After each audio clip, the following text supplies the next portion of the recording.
bucks for bamboo. In rural Sichuan, Europe's taxpayers are funding a $2.5 million project to help revive, boost and sustain stocks of this fast-growing versatile substitute for timber. Managed by the International Network for Bamboo and Rattan, INBAR, the programme also promotes safer factory working conditions, more effective marketing and greater use of bamboo in construction.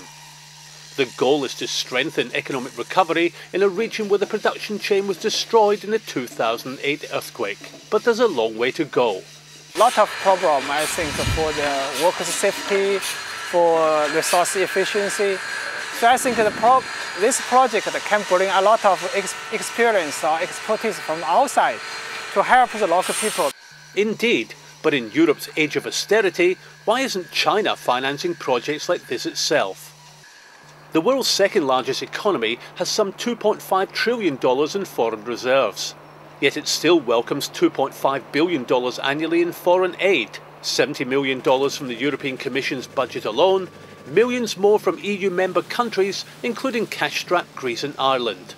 We try to adapt smartly to this situation where we have to help a country which has huge financial means, but I can say that in spite of that, these programs that we are helping would not be done if there was not our help.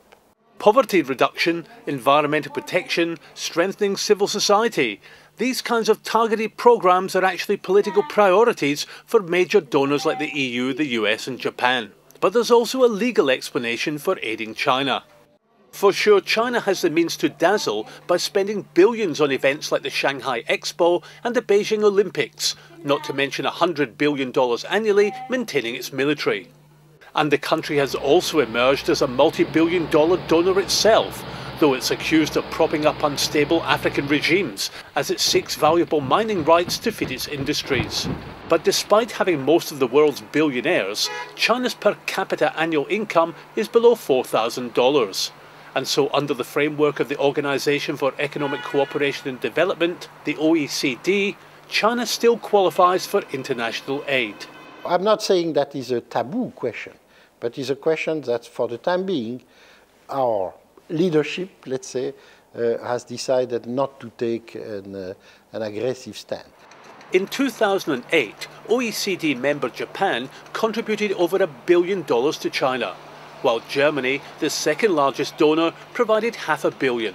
France and Britain each earmarked over $200 million, the US $65 million. Britain and Germany, however, are now refocusing their efforts on more impoverished countries, though they remain major contributors to the EU budget. But ever mindful of trade relations, most governments tread carefully with China, lest they offend a notoriously suspicious and sensitive recipient. Giving aid may show friendship towards China, and is also a way of communicating a message. If you stop aid to China, it may send China a political signal. It might mean that you won't be so friendly as before. What do you want to do? This can affect bilateral relationships between countries. Europe exerts more soft power through its training programs for judges. If the justice system functions better, then EU companies stand a better chance of legal redress if their rights are violated in China, where piracy is prolific. The EU is also providing expertise to help China construct a social security system. The thinking is, if Chinese consumers have an adequate healthcare, unemployment and pension safety net, then they'll save less and so consume more. For EU companies, if Chinese spending boosts, then imports should increase too.